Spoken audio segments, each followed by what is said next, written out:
Jika Anda nonton film ini, saya punya pesan sederhana. Satu, tolong jadikan film ini sebagai landasan untuk Anda melakukan penghukuman. Saya mau terlibat dalam film ini karena banyak orang yang akan makin paham bahwa memang telah terjadi kecurangan yang luar biasa sehingga pemilu ini tidak bisa dianggap baik-baik saja. Selain diajak oleh figur-figur yang saya hormati, tentu saja film ini dianggap akan mampu mendidik publik betapa curangnya pemilu kita dan bagaimana politisi telah mempermainkan publik pemilih hanya untuk memenangkan kepentingan mereka. Kecurangan ini jangan didiamkan atas nama kelancaran pemilu. Film ini adalah monumen, tagihan, monumen yang akan kita ingat bahwa kita punya peranan besar melahirkan orang yang bernama Jokowi.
Gibran ini belum, feeling politiknya kok belum,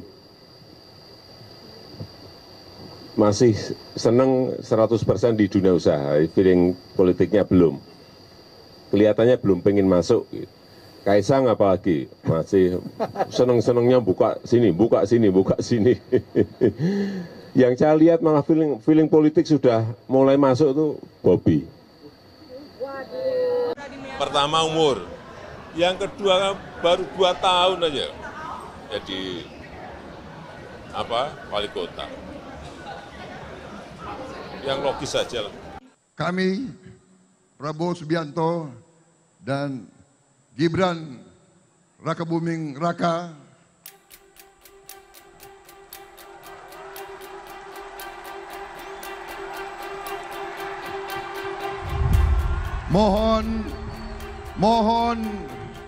mohon doa restu dari seluruh rakyat Indonesia, mengucapkan terima kasih kepada pendukung-pendukung dan pengusung-pengusung kami semuanya. Dan saya ingin di sini menyampaikan, tenang saja Pak, saya sudah ada di sini. Ya, orang tua itu hanya tugasnya mendoakan dan merestui. Jangan terlalu mencampuri urusan yang sudah diputuskan. Bapak setuju nggak kalau Gibran maju? Anak-anak kita. Yang paling penting, presiden itu boleh loh kampanye. Presiden itu boleh loh memihak. Ibu negara Iriana Jokowi mengacungkan 2 jari mengindikasikan keberpihakan kepada pasangan calon presiden dan calon wakil presiden nomor urut 2 Prabowo Gibran. Tahu dalamnya partai seperti apa saya tahu. Partai-partai seperti apa saya tahu. Ingin mereka menuju kemana saya juga ngerti. Informasi yang saya terima komplit. Dari intelijen saya ada. BIN. Dari intelijen di Polri ada BIK. Dari intelijen di TNI saya punya BAIS. Dan informasi-informasi di luar itu. Angka, data, survei, semuanya ada. saya pegang semua, dan itu hanya miliknya Presiden.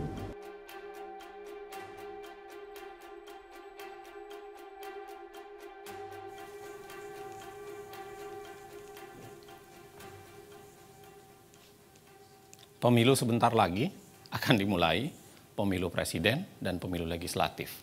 Khusus pemilu presiden, pertanyaan paling menariknya untuk tahun 2024 adalah, apakah pemilu 2024 presiden akan satu putaran? Kalau kita lihat angka yang ada menunjukkan bahwa memang pasangan 02 yang di situ ada anak presiden sedang memimpin. Dan itu barangkali yang membuat mereka sangat getol untuk berkata, mereka mau satu putaran. Dan hampir semua survei mengatakan bahwa kita akan satu putaran.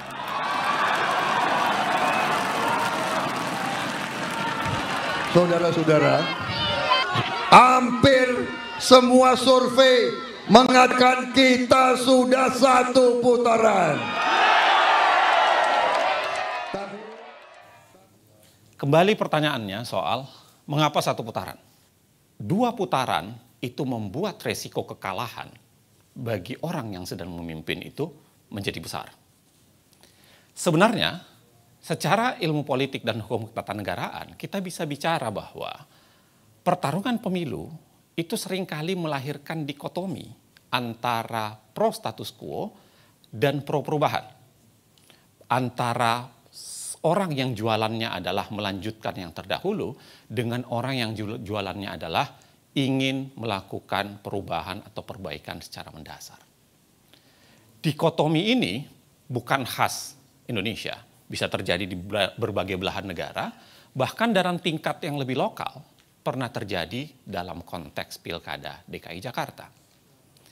Kalau Anda lihat Pilkada DKI Jakarta, menurut data survei, secara konstan sebenarnya pasangan Ahok dan Jarot, yang kita ketahui didukung juga oleh Presiden Jokowi kala itu, senantiasa secara konstan memenangkan posisi paling atas dari semua survei. Kalau kita lihat hasil putaran pertama, memang Ahok dan Jarot itu memenangkan. Memimpin paling atas diikuti oleh Anies dan Sandiaga, serta kemudian Agus dan Silviana. Tetapi yang terjadi adalah putaran kedua, keadaan tersebut berbalik. Mengapa berbalik? Karena bersatunya kekuatan pengkritik atau bersatunya kekuatan yang melawan orang yang paling teratas itu, Anies dan AHY seakan-akan memiliki angka penjumlahan antara jumlah suara Anies dan AHY pada saat itu. Itu sebabnya kemudian pasangan lagi-lagi yang didukung oleh Presiden Jokowi, yaitu Ahok dan Jarot, harus kalah. Ada lagi yang harus Anda ingat bahwa ada yang namanya gerakan 4 jari. Gerakan 4 jari itu seakan-akan menjadi tawaran.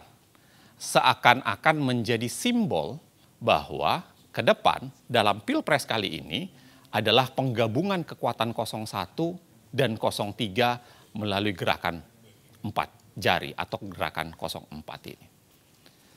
Pertanyaannya sebenarnya adalah, apakah syarat satu putaran hanya sekedar soal 50% plus 1? Pendapat Dr. Zainal Arifin Mokhtar sangat benar. Apalagi jika kita amati ketentuan Undang-Undang Dasar 1945. Pasal 6A ayat 3 Undang-Undang Dasar 1945 menjelaskan soal syarat satu putaran bagi seorang calon presiden dapat terpilih. Syaratnya adalah mereka harus memperoleh lebih dari 50% suara dan harus memenangkan sebaran wilayah dari 20 provinsi yang asalnya berasal dari setengah jumlah total provinsi di Indonesia. Yang saat ini sudah 38 provinsi, setengah lebihnya adalah 20 provinsi. Dan setiap kemenangan di 20 provinsi itu harus disertai kemenangan lebih dari 20% suara minimum di setiap provinsi.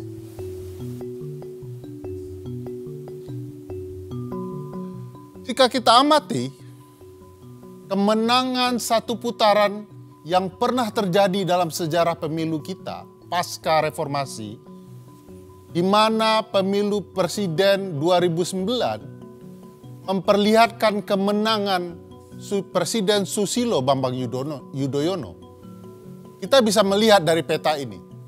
Warna biru ini menggambarkan kemenangan presiden dan di mana saja wilayahnya. Bayangkan luasnya. Jadi tidak mudah bagi seorang calon presiden memenangkan 50% suara dalam satu putaran pemilu. 50% suara bukan faktor tunggal. Jika kita simak betapa pentingnya soal sebaran wilayah dibandingkan sebaran suara, kita bisa melihat Pulau Jawa. Pulau Jawa adalah pulau dengan populasi penduduk terbesar. Mereka memiliki 115 juta suara pemilih. Sayangnya kalau dilihat sebaran, mereka hanya memiliki 6 provinsi. Bandingkan dengan apa yang bisa kita lihat di Pulau Sumatera. Sumatera adalah pulau yang sangat menentukan sebaran wilayah. Memiliki 10 provinsi dan sangat menentukan sebaran wilayah tersebut. Mari kita lihat konteksnya pada pemilu sebelumnya. Pada pemilu 2014, Joko Widodo memenangkan 7 provinsi. Berbanding dengan Prabowo dan Hatta Rajasa yang hanya unggul di 3 provinsi. Simak lagi hasil Pilpres 2019. Presiden Joko Widodo ketika itu hanya memenangkan 4 provinsi dan Prabowo berhasil unggul di 6 provinsi. Logika mengatakan jika kedua pihak ini bergabung, maka dengan sendirinya pasangan Prabowo Gibran akan sangat-sangat mendominasi di Pulau Sumatera. Tapi pertarungan tidak sesederhana itu. Hasil survei menunjukkan, hasil survei terkini yang dilakukan oleh CSIS, kalau kita baca hasil survei ini, maka pasangan Prabowo Gibran hanya mendominasi di sepertiga wilayah Provinsi Sumatera. Ini memang tidak sederhana bahwa sebaran suara, sebaran wilayah penting akan bisa kita baca dari sebaran wilayah yang muncul kemudian yang menguntungkan pasangan Prabowo Gibran, yaitu sebaran wilayah di Pulau Papua. Pulau Papua sebelumnya hanya memiliki 2 provinsi. Saat ini mereka telah memiliki 4 provinsi baru, totalnya 6 provinsi, dan 4 provinsi baru ini langsung ikut pemilu 2024. Berbeda dengan Kaltara, kita bisa lihat pengalaman Provinsi Baru Kalimantan Utara yang didirikan tahun 2013, tapi mereka tidak bisa ikut serta-merta pada pemilu 2014. Mereka harus menunggu 6 tahun untuk bisa ikut pemilu 2019. Cukup panjang bagi Kaltara untuk bisa ikut pemilu. Itu sebabnya apa yang terjadi di Pulau Papua menjadi sangat penting untuk membicarakan sebaran wilayah. Jika kita simak hasil Pilpres sebelumnya, 2014 dan 2019, Jokowi betul-betul unggul di Papua. Tak pernah kalah satu kali pun dalam kontestasinya. Ketika itu, saat Jokowi menang Pilpres di Papua, Jenderal Tito Karnavian kebetulan menjadi Kapolda Papua. Lalu pada pemilu saat ini kebetulan sekali kalau Jenderal Tito juga merupakan Menteri Dalam Negerinya. Nah, sebaran wilayah tentu saja sangat-sangat menentukan. Saya ingin mengambil contoh kasus pemilu Presiden Amerika di tahun 2016. Semua orang tahu bahwa dalam pemilu itu Hillary Clinton memenangkan suara terbanyak, popular vote. Bisa dilihat di peta, sebarannya tidak terlalu banyak, tidak juga menumpuk. Ini menggambarkan kemenangan Hillary di suara terbanyak. Tetapi Hillary tentu saja tidak menang di jumlah sebaran. Bandingkan dengan kemenangan sebaran wilayah yang didapat oleh Donald Trump.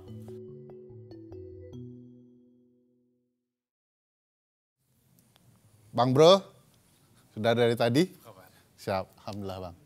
Sehat Bang.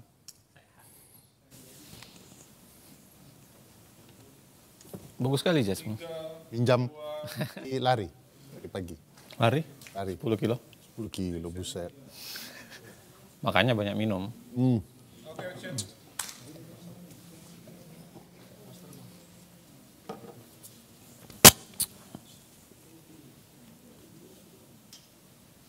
Tadi kita bicara soal betapa pentingnya sebaran wilayah.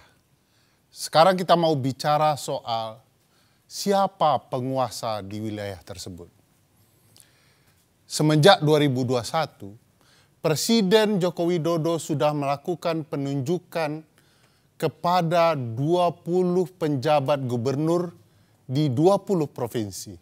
Kita bisa lihat di peta ini, warna orange menunjukkan sebarannya dari ujung Indonesia hingga Papua.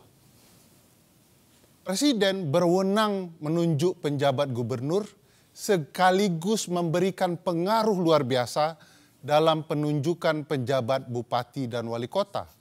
Kewenangannya di Menteri Dalam Negeri yang kemudian mendapat restu dari Presiden. Gambaran ini menunjukkan sebaran penunjukan pejabat bupati wali kota sekaligus gubernur di seluruh Indonesia. Kita bisa lihat sebaran wilayahnya. Warna merah adalah bupati dan wali kota dan orange adalah gubernur dari seluruh Indonesia. Hanya saja kalau kita lihat peran dari Pak Tito Karnavian sebagai Mendagri dan restu dari Presiden dalam penunjukan penjabat kepala daerah, pada dasarnya mereka tidak mematuhi putusan Mahkamah Konstitusi. Mahkamah menentukan bahwa proses penunjukan pejabat haruslah dilakukan secara terbuka, transparan. Mereka harus kemudian mendengarkan aspirasi pemerintah daerah dan masyarakat daerah, sekaligus taat pembentukan peraturan teknisnya agar penunjukan itu dapat berlangsung dengan fair. Sebab itulah kemudian karena ini melanggar putusan MK, Komisi Informasi Pusat dan Ombudsman Republik Indonesia menyatakan bahwa penunjukan penjabat itu telah melakukan maladministrasi. Seluruh wilayah ini yang terdapat penjabat bupati, wali kota, dan gubernur, kalau kita lihat jumlah daftar pemilih tetapnya adalah sebesar 140 juta suara, yang ekuivalen dengan 50% lebih suara pemilih. Peran penjabat gubernur tentu saja sangat berpengaruh, dan siapa saja mereka. Kalau kita perhatikan orang yang ditunjuk oleh Presiden dan Menteri Dalam Negeri, kita bisa lihat misalnya penjabat Gubernur Jawa Barat, B. Mahmudin. Beliau ini pernah menduduki jabatan sebagai Kepala Biro Kesekretariatan Presiden di 2016.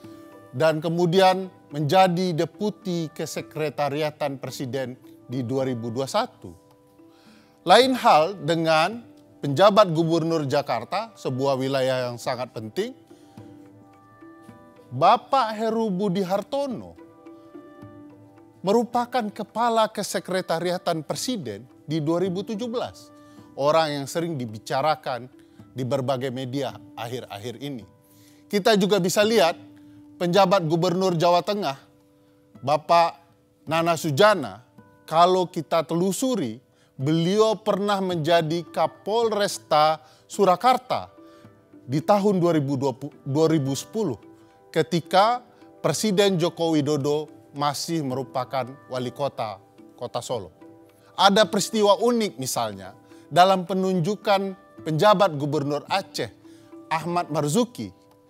Beliau berdinas di kemiliteran, lalu ditarik ke Kementerian Dalam Negeri. 3 hari setelah penarikan, beliau langsung ditunjuk menjadi penjabat gubernur Aceh.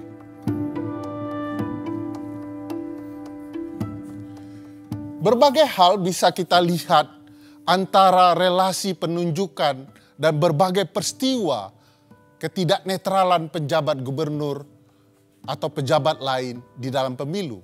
Saya mau ambil contoh kasus PJ Gubernur di Kalimantan Barat. Tapi jangan lupa pilih presiden yang memihak kepada pembangunan IKN. Ya. Kalau IKN dibangun, pasti Kalimantan Barat ini maju, ya. Saya sudah menerima perencanaan IKN itu. Kalbar ini nanti maju, Bu. Sudah ada ring road yang saya lihat.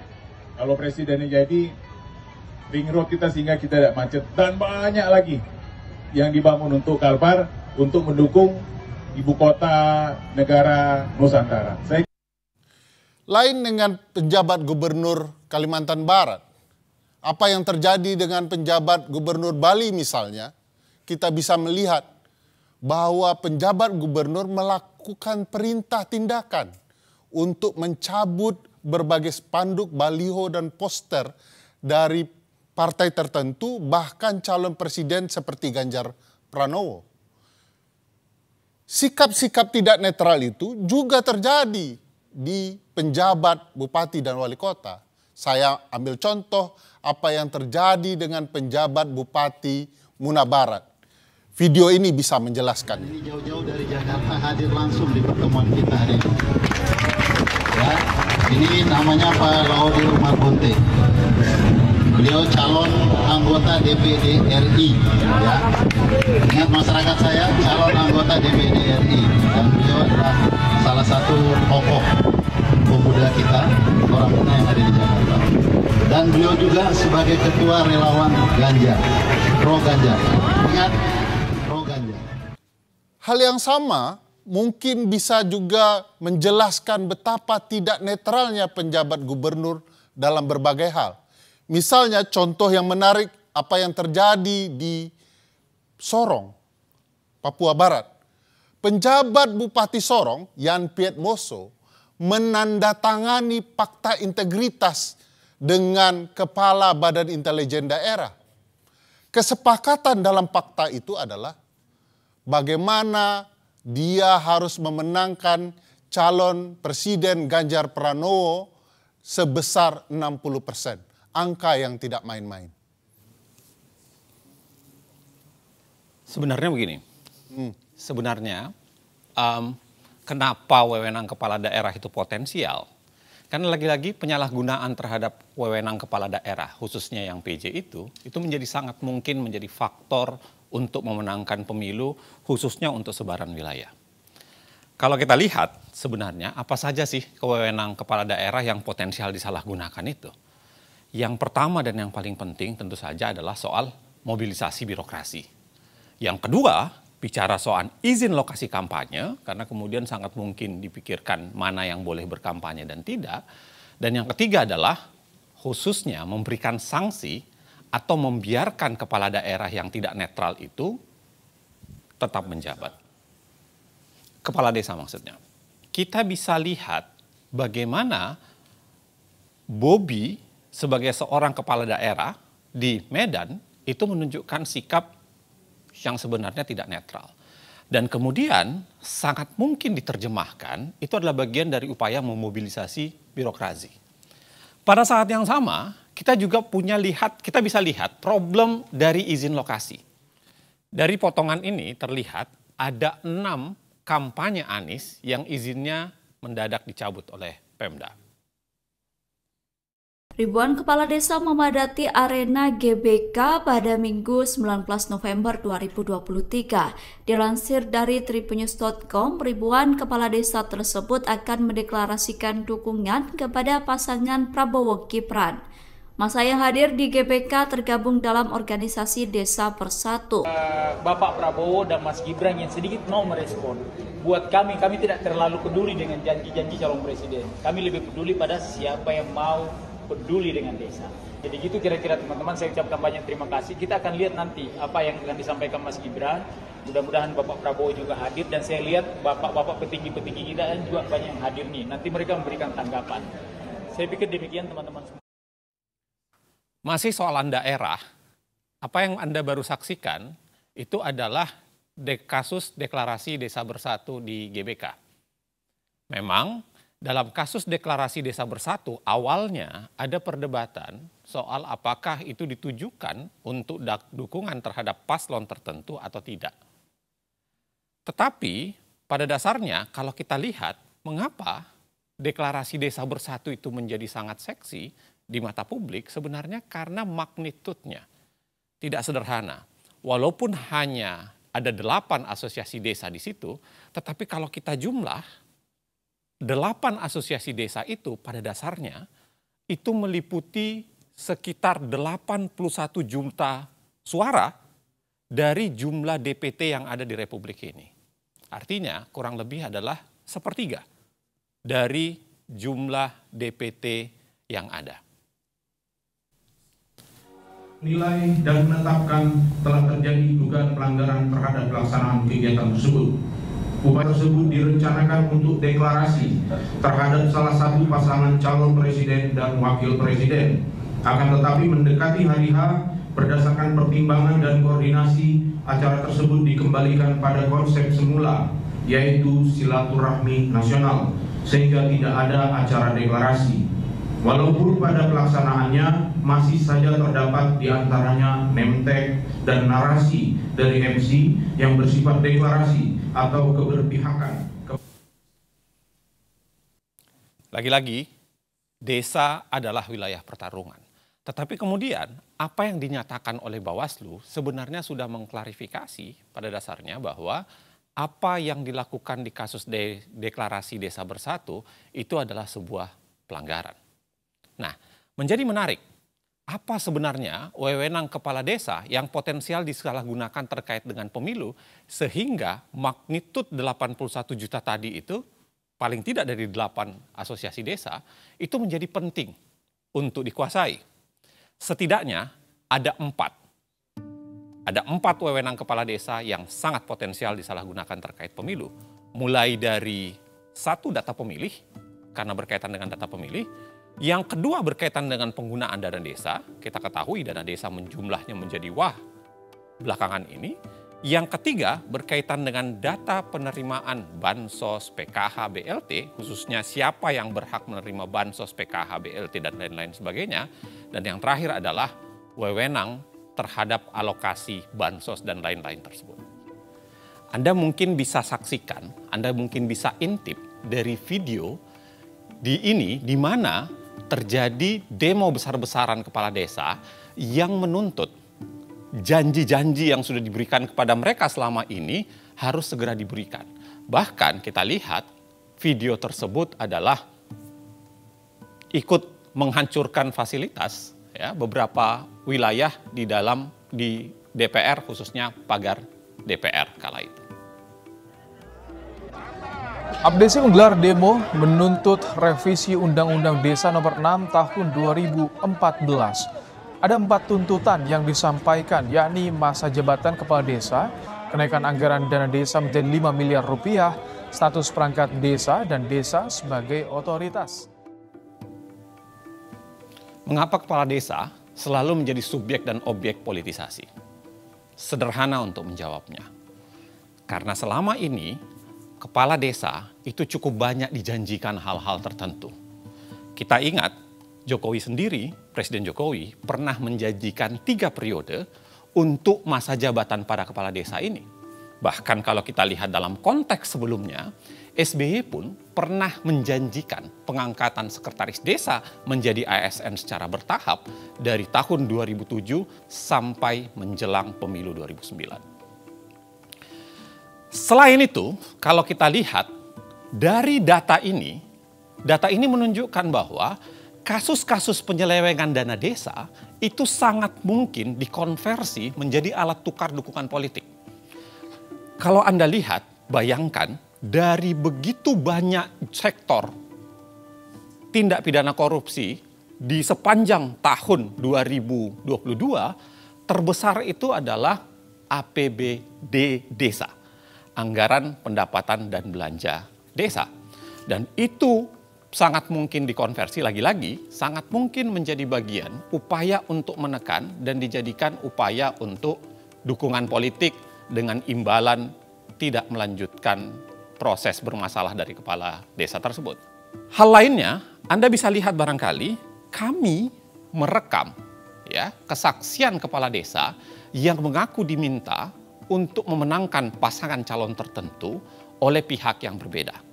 Juga terkait dengan penyaluran bansos dana desa, dan ini sebenarnya menjadi gambaran betapa pemerintahan desa itu sering ditekan. Jadi ada 2 tekanan sebenarnya, ada dari 02 juga ada dari 03. Kalau yang dari 03 itu arahan langsung dari bupati untuk memenangkan, dan targetnya adalah satu desa itu minimal 50% plus 1 kemenangan untuk paslon 03. Itu melalui camat menghubungi paguyuban kepala desa. Yang dimenangkan itu mulai dari capres, dan juga ada target dari caleg.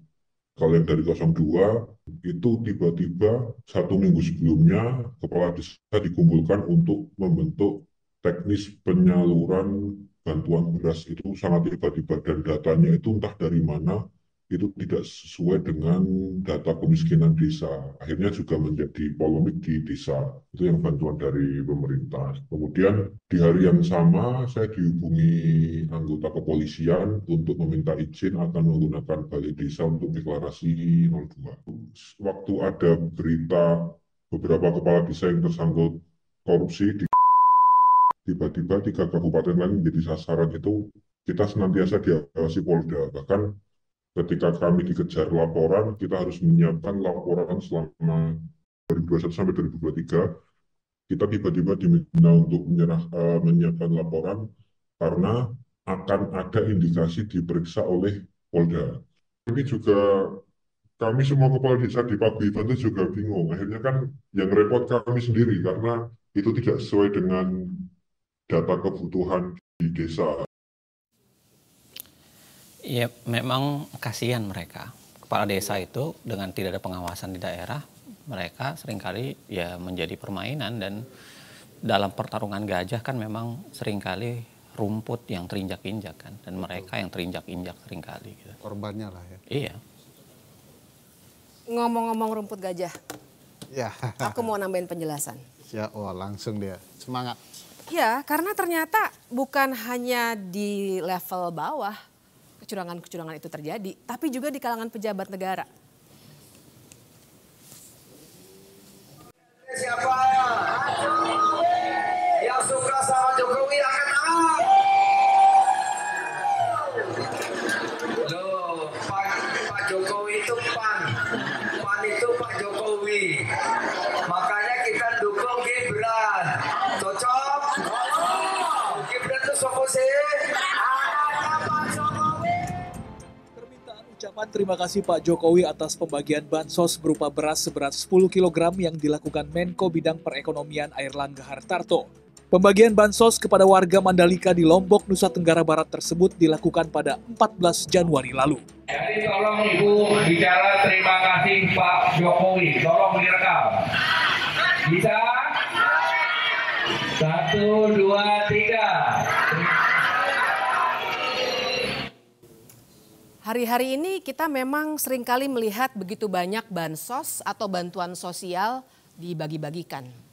Kita bisa lihat di sini statistiknya mulai 2014 sampai 2024 supaya kita bisa melihat tahun demi tahun dan Anda juga bisa melihat bagaimana di setiap pemilu yang warnanya abu-abu dia akan mendadak melonjak naik dibandingkan tahun-tahun lainnya. Kecuali tentu saja pada 2020 sampai 2022 di mana kita mengalami pandemi COVID-19. Tapi bahkan kalau dibandingkan dengan itu pun tetap pemilu 2024 ini ternyata menunjukkan angka yang sangat tinggi, hampir mencapai 500 triliun. Kalau kita lihat bagaimana sebaran dan kecepatan pemberian bansos atau bantuan sosial, memang kita akan melihat bagaimana pemberian bansos ini biasanya meroket, push, ketika terjadi pemilu. 2008 santai, kemudian 2009 terjadi kenaikan, 2013 menjelang 2014 mulai rapat, kemudian 2019 kelihatan kerapatannya, kita semua bisa melihat di sini, sampai dengan pemilu 2024. Begitu rapat dan begitu banyak. Di sini tiba-tiba keluar berbagai macam bantuan sosial yang diberikan oleh pemerintah. Bahkan kita bisa lihat bagaimana baru bulan Januari kita sudah menghabiskan 78,06 triliun untuk bantuan sosial. Di sini kita juga bisa melihat beberapa detail bantuan sosial itu. Kita bisa lihat ya angkanya di atas. Dari 496,8 triliun menjadi 508 triliun. 508 triliun ini sebagiannya memang belum dialokasikan, tapi sudah direncanakan untuk dialokasikan sampai dengan 2024 ini. Kita lihat detailnya misalnya bansos sembako yang mencapai 18,8 juta kepala keluarga. Kemudian kita juga bisa melihat yang angkanya besar dan beberapa kali dibicarakan, yaitu beras 10 kg per kepala keluarga yang mengcover 22 juta kepala keluarga. Yang juga angkanya signifikan dan banyak dibincangkan adalah bantuan langsung tunai, 18 juta kepala keluarga akan mendapatkannya. Di sini kita lagi-lagi bisa melihat bagaimana bantuan sosial ini meroket menjelang pemilu, ya, dan kita bisa melihat bagaimana kemudian bansos ini dipergunakan secara berlebih-lebihan dan melebihi apa yang dilakukan pada saat pandemi COVID-19. Tidak hanya bantuan sosial, pemerintah juga mengeluarkan kebijakan populis lainnya. Misalnya gaji PNS, TNI, dan Polri termasuk PPPK yang naik 8% pada 2024.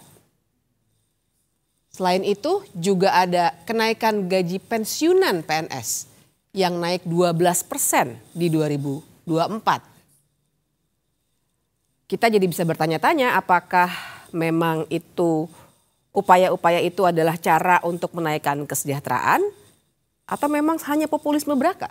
Karena ternyata kenaikan upah buruh hanya naik 3,2 sampai 4,4%. Kita mesti ingat bahwa bantuan sosial itu kita harus klarifikasi di sini. Bukannya bantuan sosial harus dihentikan atas nama pemilu, tapi kita harus kembalikan bahwa bantuan sosial atau bansos bukan bantuan politik dan pejabat. Bantuan sosial itu sebenarnya adalah cara untuk secara cepat melaksanakan amanah dari Pancasila, sila kelima soal keadilan sosial. Kita juga membicarakan pasal 34 Undang-Undang Dasar 1945 yang bilang bahwa fakir miskin dan anak-anak terlantar dipelihara oleh negara. Memang idealnya cara mensejahterakan rakyat itu dengan melalui pendidikan, lapangan pekerjaan, dan hal-hal lain yang sifatnya struktural. Tapi baiklah, bansos harus dilakukan untuk mengatasi dengan waktu cepat. Tapi soalnya adalah kalau itu adalah fasilitas negara, kan seharusnya pemberiannya juga dilakukan sesuai dengan struktur kenegaraan kita. Siapa yang berhak ataupun berwenang memberikan bantuan sosial itu? Kementerian Sosial jawabnya. Uniknya ternyata sebenarnya data Kementerian Sosial yang namanya data kesejahteraan terpadu tidak digunakan. Barangkali kebetulan Menteri Sosial kali ini ada dari PDI Perjuangan yang sedang berseberangan dengan penerus Jokowi. Bicara soal bantuan sosial lagi-lagi kita akan lihat penyebarannya yang luar biasa. Dalam waktu 2 bulan, ini semua 2 bulan dilaksanakannya, kita bisa melihat di mana saja penyebaran bantuan sosial itu dilakukan. Mulai dari Serang sampai dengan di sebelah sini, terkumpul di sini. Apabila kita bandingkan dengan suara yang didapatkan oleh Presiden Jokowi pada pemilihan presiden 2019, kita akan bisa melihat himpitannya. Jadi di sini kita bisa melihat dengan jelas apa yang sebenarnya terjadi antara bantuan sosial yang harusnya fasilitas pemerintah yang kemudian digunakan dalam konteks elektoral seperti ini. Ada satu pemberitaan yang sangat menarik menurut saya karena menggambarkan apa yang dari tadi kita bicarakan. Kita bisa melihat dalam berita ini adalah soal bansos. Kita bisa melihat aparat, gubernur yang tadi juga dibicarakan, dan ajakan memilih capres yang melanjutkan Jokowi. Pertanyaan berikutnya adalah mengapa? Mengapa bansos juga dijadikan alat berpolitik dan lain sebagainya? Ada satu konsep dalam ilmu politik yang bisa kita gunakan yang namanya gentong babi atau pork barrel politics. Pork barrel, jadi memang istilah ini mengacu pada masa perbudakan di Amerika Serikat yang gambarannya seburuk perbudakan itu sendiri. Jadi bayangkan pada saat itu para budak harus berebutan mengambil daging babi yang diawetkan di dalam gentong. Mereka berebutan dan akhirnya muncul istilah bahwa ada orang-orang yang akan berebutan suatu jatah resmi untuk kenyamanan dirinya. Itu asal muasal istilah gentong babi. Jadi yang kita bicarakan di sini adalah cara berpolitik yang menggunakan uang negara untuk digelontorkan ke daerah-daerah pemilihan oleh para politisi agar dirinya bisa dipilih kembali. Tapi tentu saja kali ini Jokowi tidak sedang meminta orang untuk memilih dirinya, melainkan penerusnya. Oke. Menarik. Haus gara-gara gentong babi. Ambilin ya. Tadi yang lo omongin, Bib, itu aneh ya. Gentong babi, tapi kan yang nawar-nawarin itu pada para menteri ya. Kan ada tadi Erlangga sama itu dia. Zulhas. Persis. Jadi emang ada menteri-menteri. Coba ya, aku jelasin lebih lanjut ya. Kita mulainya dari gambar menteri-menteri ini. Karena memang kalau kita perhatikan, kenapa misalnya gentong babi itu bisa muncul? Karena sebenarnya kan gentong babi artinya dia resmi tuh. Kenapa dia bisa digunakan secara resmi? Karena dari menteri-menteri ini, termasuk yang tadi videonya sudah kita lihat, ternyata memang ada menteri-menteri yang berkampanye. Kita akan lihat 3 kategori. Kategori pertama adalah tentu saja menteri-menteri yang memang mencalonkan diri sebagai capres ataupun cawapres. Prabowo Subianto, Menteri Pertahanan, kemudian Mahfud MD, Menteri Koordinator Politik Hukum dan HAM. Apakah mereka boleh berkampanye? Tentu saja boleh, karena mereka memang sedang berkompetisi. Tapi syaratnya sebenarnya sangat ketat. Syarat pertama jelas mereka harus cuti. Dan ini yang kita tidak pernah dapatkan informasinya sampai sekarang. Dan syarat yang kedua adalah mereka tidak boleh menggunakan fasilitas negara. Sama sekali tidak boleh. Kita lihat kenyataannya seperti apa. Karena ternyata misalnya ada berita ini, di mana ternyata ada fasilitas negara yang dipergunakan untuk berkampanye. Atau bisa juga kita lihat misalnya bagaimana lagi-lagi fasilitas negara berupa pesawat dari TNI Angkatan Udara dipergunakan untuk berkampanye. Kita lihat di sini beberapa hashtag yang juga memperlihatkan bahwa ini adalah aktivitas kampanye, bukan aktivitas kementerian. Satu lagi, misalnya ini yang juga membuat heboh waktu itu, ketika akun X Kementerian Pertahanan resmi memberikan tanda pagar yang sebenarnya tujuannya adalah kampanye. Dan waktu itu sebenarnya beberapa kawan masyarakat sipil melaporkan penggunaan fasilitas negara ini, namun ternyata tidak bisa dilanjutkan. Kategori kedua sudah mulai ditampakkan juga di sini. Kategori kedua adalah para menteri yang masuk dalam tim kampanye. Ada beberapa nama yang terlihat, 4 dan 3 di sini. Pertanyaannya adalah apakah mereka boleh berkampanye? Sebagai tim kampanye tentu saja, itulah gunanya mereka masuk dalam tim. Tapi sekali lagi syaratnya juga ketat. Pertama, kita harus melihat apakah mereka cuti di luar tanggungan atau tidak. Dan yang kedua, lagi-lagi tidak boleh menggunakan fasilitas negara. Sekarang kita lihat bagaimana Wakil Menteri Agraria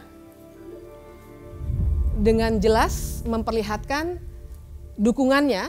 Bahkan yang paling bisa kita tekankan adalah ketika itu ia sedang membagikan sertifikat kepada warga yang merupakan bagian dari wewenangnya sebagai wakil menteri. Tapi ternyata yang disapa adalah salah satu paslon. Kita juga bisa lihat kalau soal maghrib video ini. Baca Al-Fatihah waladolin. Ada yang diam sekarang, Pak. Ada yang diam sekarang. Saking cintanya sama Pak Prabowo itu. Ya kan? Itu kalau tahiyatul akhir Pak Yai kan gini Pak Yai. Tahiyatul akhir kan gini. Sekarang banyak gini Pak. Kayak gini. Ini sebenarnya tidak terlalu lucu ya, tapi yang kita harus perhatikan di sini backdropnya. Kementerian Perdagangan. Pertanyaannya pada saat itu, apakah dia sedang berada dalam kapasitasnya sebagai Menteri Perdagangan atau sebagai tim kampanye? Tidak pernah ada penjelasan, tapi video tadi sudah sangat menunjukkan kepada kita. Kita lihat yang berikutnya. Ini juga salah satu wakil menteri, lagi-lagi kita perhatikan bagaimana ia sedang berkampanye. Pertanyaannya adalah apakah saat itu ia sedang cuti dari tugas-tugasnya sebagai wakil menteri. Kategori ketiga adalah menteri-menteri yang diduga melakukan kampanye terselubung. Sekarang kita lihat di sini sudah rata terisi. Mengapa kita bisa sebut mereka melakukan kampanye terselubung? Karena mereka tidak terdaftar dalam tim kampanye resmi yang didaftarkan pada KPU. Yang ini stop. Prabowo Gibran. Tengah. Prabowo Gibran. Sebelah sini. Prabowo Gibran. Baik. Di sini bisa kita lihat ajakan yang sangat nyata dari salah seorang menteri yang tidak terdaftar dalam tim kampanye dan juga sepanjang yang publik bisa ketahui tentu saja tidak terdaftar sebagai menteri yang sedang melakukan cuti. Begitu juga di sini Menteri Erick Thohir tidak mundur dan juga tidak dalam konteks cuti. Dan kita lihat jelas dari backdrop acara ini, ia sedang melakukan pelaksanaan kampanye. Berikutnya, barangkali di sini Yasona Lawli dan Menteri Tri Risma hari ini sedang diajak menjadi peserta yang boleh saja menurut konteks Undang-Undang Pemilu kita, tapi persoalannya apakah mereka sedang cuti atau tidak? Tidak pernah ada informasi yang cukup. Satu lagi kita bisa lihat juga sebuah dukungan terbuka, kita bisa lihat lagi dari backdropnya dari salah seorang menteri, dan pertanyaannya sama, apakah ia sedang melaksanakan kampanye yang nampak seperti itu? Kalaupun ia ikut serta, apakah dia cuti atau tidak? Tidak ada informasi, dan lagi-lagi kalau kita lihat daftarnya, ia tidak terdaftar dalam tim kampanye paslon yang didukung. Jadi ini dari saya sampaikan. Jadi saya sampaikan simpulan saya, saudara-saudara sekalian sebangsa tanah air.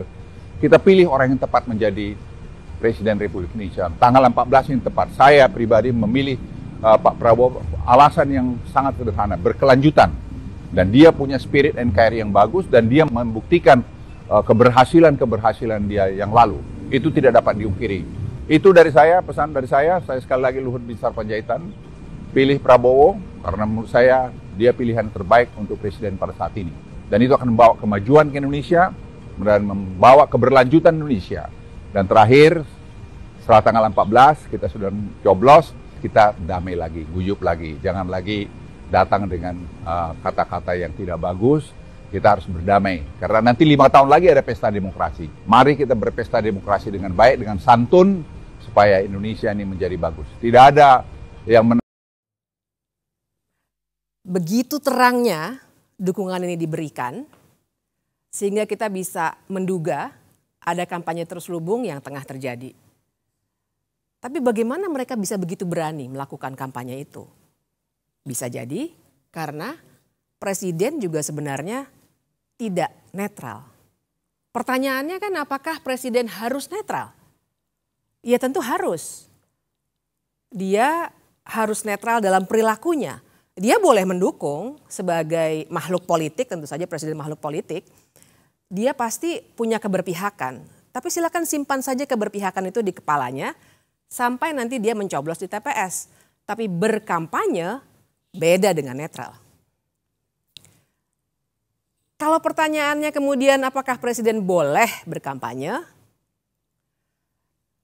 Kita tentu saja harus berpegang pada Undang-Undang Pemilu, Undang-Undang 7 2017. Dikatakan di situ memang presiden boleh berkampanye, tapi kita harus membaca undang-undang secara utuh dan lengkap. Tidak bisa hanya melihat satu ayat saja dan satu pasal yang menyatakan kebolehan ini. Kita harus lihat lengkap bahwa ternyata kebolehan berkampanye ini sepanjang sang presiden diikut-sertakan dalam kampanye. Seperti yang tertera di pasal 281. Jadi dia tidak boleh menjadi pelaksana kampanye itu sendiri kecuali jika dia adalah petahana yang mencalonkan lagi. Ini jelas ada di pasal 299 ayat 1. Dan ini juga dimungkinkan karena konstitusi kita mengatur presiden memang boleh 2 kali untuk menjalani masa kepresidenannya. Dan ia bisa saja melaksanakan kampanye bila ia terdaftar sebagai tim kampanye. Ini ada di ayat 3 dari pasal 299 itu. Tapi lagi-lagi syaratnya juga ketat. Tidak hanya kebolehan-kebolehan belaka. Syaratnya adalah dia harus mengajukan cuti di luar tanggungan negara. Dia juga tidak boleh menggunakan fasilitas negara kecuali pengamanan. Dan dia juga harus tetap memperhatikan tugas negara dan pemerintahan. Tapi yang paling penting semuanya pejabat negara, menteri, apalagi presiden sebenarnya dilarang melakukan tindakan yang merugikan ataupun menguntungkan salah satu paslon. Jadi syaratnya begitu ketat sehingga tidak bisa sembarangan dilakukan. Sekarang mari kita lihat prakteknya. Di sini misalnya kita lihat jelas foto wajah presiden yang menjadi latar belakang sebuah poster kampanye. Kita juga bisa melihat yang berikutnya, lagi-lagi foto presiden ada untuk meminta orang-orang berkumpul dan melakukan konsolidasi akbar untuk sebuah partai. Yang berikutnya kita juga bisa lihat berbagai acara di mana presiden secara aktif dan juga dalam posisinya yang tidak cuti melakukan pertemuan-pertemuan dengan menteri-menteri yang duduk dalam koalisi paslon tertentu. Perbandingannya adalah mengapa menteri-menteri lainnya yang tidak tergabung dalam paslon tertentu itu tidak mendapat perlakuan yang sama. Apalagi kita juga punya satu foto yang begitu menghebohkan waktu itu, di mana presiden berdiri di samping menterinya yang menjadi calon presiden dan berada di fasilitas negara, yaitu lapangan udara Angkatan Udara di depan alutsista juga. Ia menyatakan dengan tegas bahwa presiden boleh berkampanye. Masih bicara fasilitas negara, kita juga bisa melihat mobil kepresidenan digunakan untuk mengkancungkan tanda dukungan. Sekarang semua penyalahgunaan wewenang ini, siapa yang sebenarnya bisa menindak? Kita punya Bawaslu.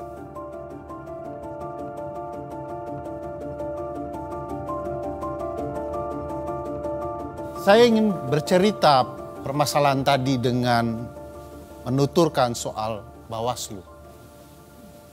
Tentu saja segala kecurangan itu harus ditangani oleh Bawaslu dan ini merupakan tugas konstitusionalnya untuk mengawasi setiap tahapan penyelenggaraan pemilu. Tetapi faktanya Bawaslu inkompeten.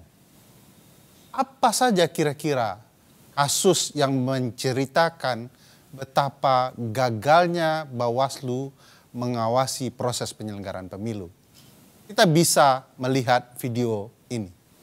Ini tadi masukan-masukan, aspirasi dari para pimpinan, ketua-ketua organisasi desa. Sementara kami tampung dulu, mungkin minggu depan kita jadwalkan untuk ketemu saja ya Pak ya. Biar bisa kita detailkan lagi, kita carikan solusi bersama-sama. Dan ya kita harap kalau di visi misi kami sudah ada Pak, misalnya membangun dari bawah dan dari desa, itu salah satunya. Tapi nanti akan kami detailkan lagi yang jelas. Nilai dan menetapkan telah terjadi dugaan pelanggaran terhadap pelaksanaan kegiatan tersebut. Upaya tersebut direncanakan untuk deklarasi terhadap salah satu pasangan calon presiden dan wakil presiden. Akan tetapi mendekati hari H, berdasarkan pertimbangan dan koordinasi, acara tersebut dikembalikan pada konsep semula, yaitu silaturahmi nasional, sehingga tidak ada acara deklarasi. Walaupun pada pelaksanaannya masih saja terdapat di antaranya name tag dan narasi dari MC yang bersifat deklarasi atau keberpihakan. Bawaslu hanya berani memberikan sanksi teguran, padahal nyata-nyata harusnya terdapat sanksi yang menjerakan agar peristiwa tidak berulang. Saya ingin juga memperlihatkan sebuah video yang menarik soal ketidakberanian itu. Berikut videonya.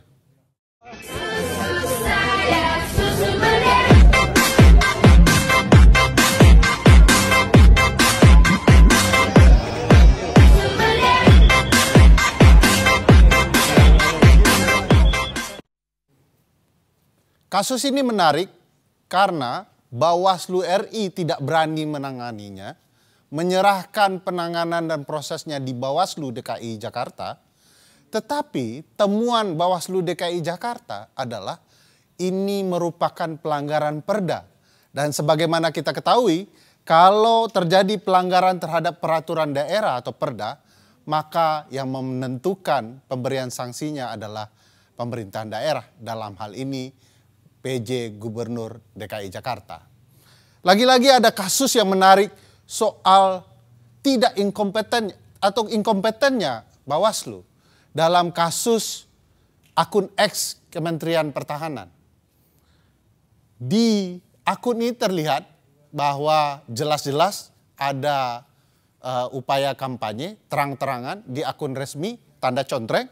Tetapi kemudian kita bisa ketahui bahwa kasus ini tidak berlanjut karena menurut Bawaslu kurang materi. Padahal materinya sudah jelas ini pemanfaatan ruang atau kewenangan yang dimiliki oleh lembaga negara. Integritas Bawaslu yang dipertanyakan itu tentu berkaitan dengan bagaimana mereka diseleksi dan siapa yang kemudian menyeleksi mereka. Salah satu yang menjadi figur sentral adalah Ketua Pansel Dr. Juri Ardiantoro. Beliau adalah Pansel Bawaslu yang kemudian kita ketahui merupakan tim sukses Jokowi di Pilpres 2019. Dan bahkan kita juga mengetahui juri adalah saat ini menjadi anggota TKN 2024 yang mengusung pasangan Prabowo Gibran.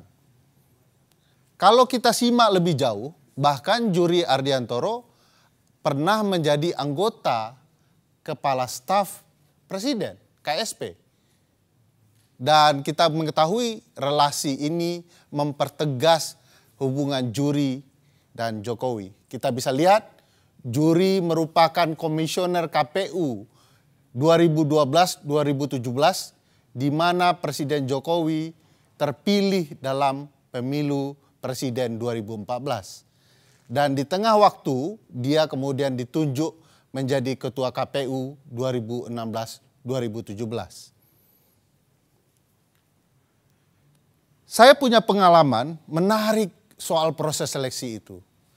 Sebagai salah satu anggota di sebuah WhatsApp grup teman-teman kepemiluan, beredar screenshot dan berbagai foto-foto yang kemudian membangun kecurigaan bahwa proses seleksi Bawaslu sudah ditentukan jauh hari sebelum kelolosannya.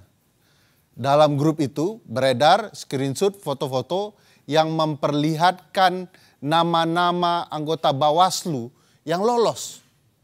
Nama-nama itu disandingkan dengan nama-nama partai dan kita lihat bahwa nama-nama yang sama kemudian terpilih menjadi anggota Bawaslu di 4 hari kemudian. Apakah ini sebuah ketidaksengajaan? Memang perlu penelusuran lebih jauh. Tetapi ini menarik memperlihatkan bagaimana proses pemilihan mereka ternyata ada keraguan di mata publik. Mereka diragukan integritasnya padahal semestinya sebagai penyelenggara pemilu mereka non-partisan. Disebut di dalam Undang-Undang Dasar mereka harus mandiri. Masalah yang terjadi di Bawaslu tidak sendirian. Sebagai penyelenggara pemilu, KPU juga memiliki masalah yang sama. Soal KPU saya ingin seseorang menjelaskan lebih jernih. Mungkin Dr. Uceng yang punya pengalaman soal ini bisa menuturkan.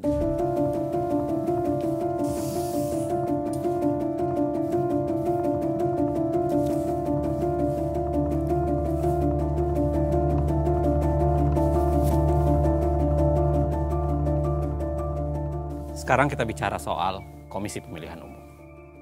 Secara konstitusional, Komisi Pemilihan Umum memiliki fungsi yang sangat luar biasa, khususnya untuk menyelenggarakan pemilihan umum di Republik ini. Dari sekian banyak fungsi KPU atau wewenang yang dimiliki oleh KPU, salah satu yang paling utama dalam kaitan dengan pemilu adalah menentukan siapa yang ikut pemilu.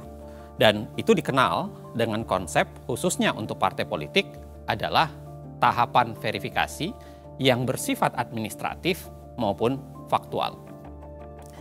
Syarat parpol untuk lolos verifikasi pada dasarnya sebenarnya itu ada beberapa catatan. Yang pertama adalah harus 100% kepengurusan dan kantor di ibu kota provinsi, 75% kepengurusan di kabupaten kota, 50% kepengurusan di kecamatan, dan ini yang paling penting, ditambahkan adalah 30% keterwakilan perempuan. Dan itu pun sebenarnya minimal ya 100 atau maksud saya 1.000 orang dengan kartu tanda anggota per kabupaten kota. Mari kita periksa apakah syarat lolos verifikasi parpol ini dikerjakan KPU dengan baik. Kita kasih satu contoh, kasus Partai Gelora. Dalam kasus Partai Gelora yang lolos menjadi peserta pemilu, tetapi kalau kita lihat di lapangan ada begitu banyak kejanggalan. Kita lihat dari dokumen berita acara KPUD Murung Raya di Kalimantan Tengah yang menyatakan ada instruksi KPU agar mengubah status Partai Gelora dari tidak memenuhi syarat menjadi memenuhi syarat. Kalau kita lihat secara keseluruhan ya, Partai Gelora tidak memenuhi syarat, khususnya syarat soal 1.000 orang berkartu anggota di Kabupaten Murung Raya. Dari sampel uji petik yang dilakukan terhadap 114 kartu tanda anggota, Partai Gelora hanya memenuhi 85 orang yang terverifikasi punya kartu tanda anggota. Namun luar biasanya, partai ini tetap dinyatakan lolos. Tidak sekedar di Murung Raya, kasus Sangihe pun melihatnya menjadi menarik. Di kasus Sangihe, pengakuan salah seorang aparatur sipil negara telah melakukan kecurangan, mengubah verifikasi partai yang tidak lolos menjadi lolos. Jadi penyesuaian itu secara teknis bahwa memang men-NS sejumlah orang dan PNS untuk bisa mencapai syarat minimal di daerah masing-masing. Jika saya ulangi, pertanyaan mendasarnya adalah ada apa dengan Gelora? Kita harus ingat, Partai Gelora itu adalah partai yang didirikan oleh ex-PKS. Partai Keadilan Sejahtera. Sekarang Gelora itu berada di koalisi 02 yang di situ ada anak presiden dan PKS berada di koalisi 01. Artinya lolosnya Gelora memang berpotensi memecah suara pemilih PKS yang selama ini menjadi termasuk pemilih yang paling militan. Dalam teori hukum atau hukum tata negara ataupun ilmu politik, teori ini dikenal dengan teori shadow partai politik. Jadi teori shadowing pada dasarnya adalah parpol diciptakan adalah adanya parpol yang menjadi shadow atau bayangan untuk memecah suara partai dengan segmen pemilih yang sama di partai yang lain. Dan itu kira-kira bisa terjadi kalau kita lihat dalam konteks Partai Gelora dan konteks Partai PKS. Dalam contoh lain, kita bisa lihat juga dalam Partai Umat dan PAN. Kedua-duanya sebenarnya Partai Umat dan PAN ini berebut suara Muhammadiyah. Kita juga tahu Partai Amanat Nasional itu berada di koalisi 02 dan Partai Umat itu berada di koalisi 01. Nah, di sini kami punya rekaman bagaimana staf KPU diperintahkan untuk tidak meloloskan Partai Umat. Sedangkan arahan pimpinan supaya ini partai-partai ini aman kecuali satu tuh Partai U itu. Nah, kita tidak bisa menutup ke mata bahwa ini data-data mereka nih mereka asal masuk saja. Benar, Bu. Yang penting dia bisa memenuhi 100% kemarin. Iya. Sedangkan kondisi di bawahnya seperti itu. Nah, saya sih sebenarnya kemarin sudah ngomong juga sama Pak Idam, Bapak, apakah kita bisa memberikan, memang secara ketentuan 124 sampai 126 itu mutatis mutandis, tapi melihat dari sisi waktu nggak mungkin kita lakukan itu. Nah, untuk itu hal yang pertama. Yang kedua, mengamankan apa yang pimpinan arahkan, terpaksa tadi yang seperti sampaikan ke Bapak itu, ya sudah harus MS saja. Contoh lain, barangkali kita bisa lihat di kasus verifikasi Partai Kebangkitan Nusantara, PKN, dan Partai Demokrat. Kita juga melihat gejala shadowing partai politik di sini. Anda harus ingat, PKN yang dibentuk oleh Anas Urbaningrum itu berhadapan dengan SBY. Ingatan kedua Anda harus Anda tujukan bahwa pada awalnya ketika verifikasi partai ini dilakukan, Demokrat masih banyak menjual ide-ide perubahan sehingga seakan-akan menjadi lawan dari status quo atau kemudian partai yang lebih banyak mendukung status quo saat ini. Sekarang memang Demokrat sudah di 02, tapi lagi-lagi pada saat ini terjadi, Demokrat masih berada di koalisi, seakan-akan berada di koalisi 01. Kan menurut ketua kan kalau Sobat cuma karena mau karena etika menghubungi kita, kalau juga kok kita nggak ada kan nggak masalah. Kan ketua kan mau rubah data toh. Yang penting Sobat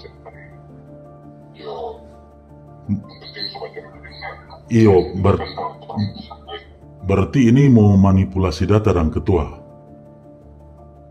Kita tidak bukan manipulasi data, jadi ketua ini melaksanakan arahan.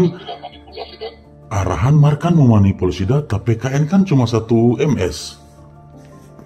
Kau mau jadi berapa MS-nya nggak manipulasi itu? Jadi bagaimana pakai istilah melaksanakan arahan itu saja. Melaksanakan arahan dengan merubah data. Iya toh. Istilah merubah data pokoknya melaksanakan arahan saja. Iya, melaksanakan arahan dengan merubah data toh. Ya, kalau begitu oke. Tapi kalau manipulasi. Sekarang kalau nyandak manipulasi dan ketua apa dang? Dari 1 MS kau mau jadi banyak MS, bukan manipulasi DP nama itu. Yang pasti DP akan kesana, tapi kita lebih. Ketua sarjana hukum. Ketua sarjana hukum toh kita rasa ketua lebih paham. Ketua kan sarjana hukum.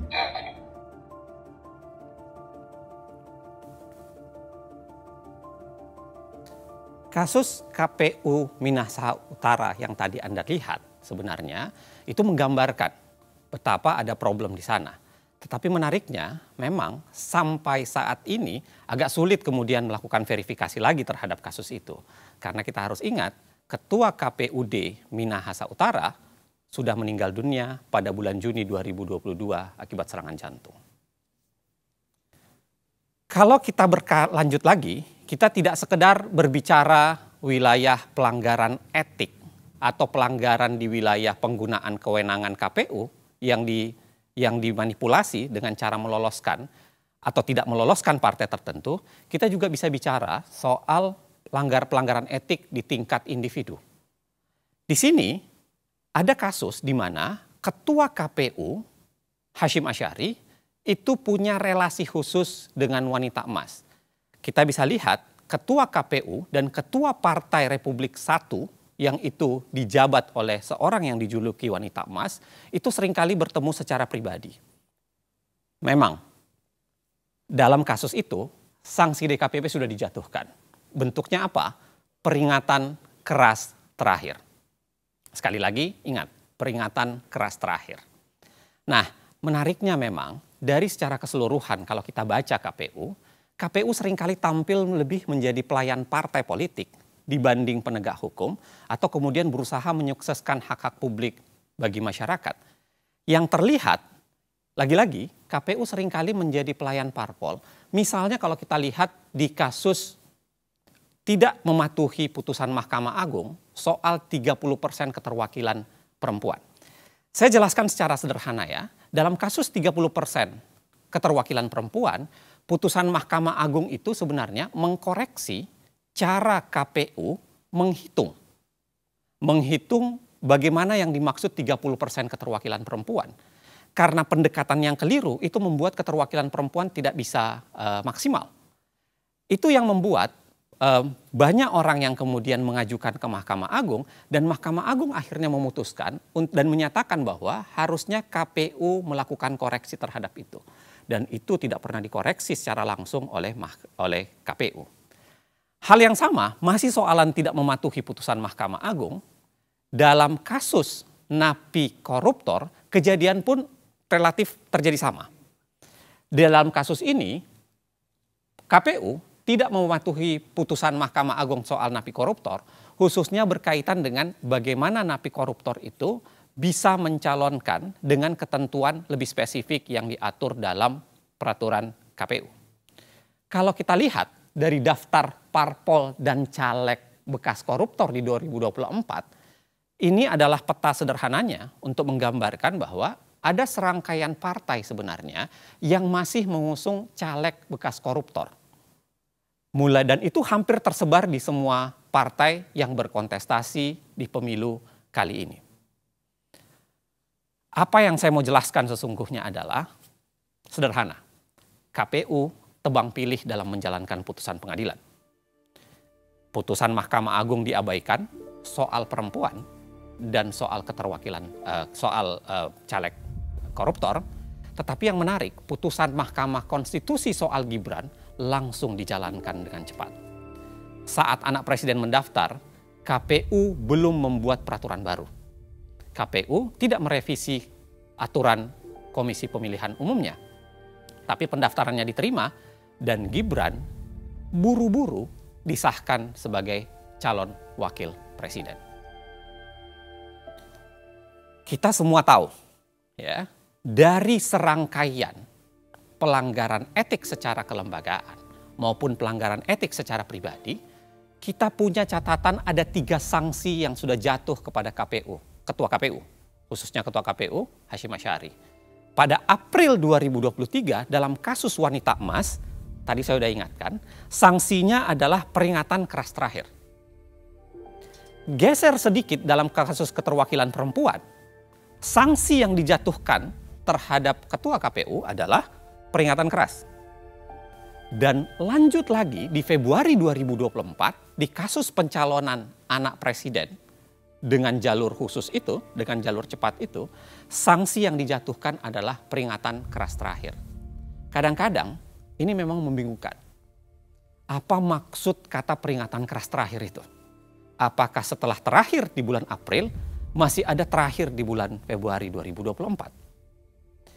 Sederhana untuk menggambarkannya, sebenarnya ada apa dalam konstruksi kita membangun sistem penegakan hukum dalam wilayah pelaksanaan pemilu di Republik ini.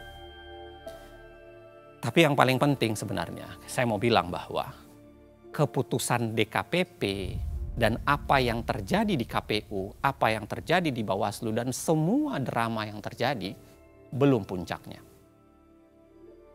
Ada lembaga yang namanya Mahkamah Konstitusi sebagai tembok pertahanan terakhir dalam menegakkan konstitusionalisme di Indonesia. Dan ternyata dia ikut dalam proses bermasalah itu.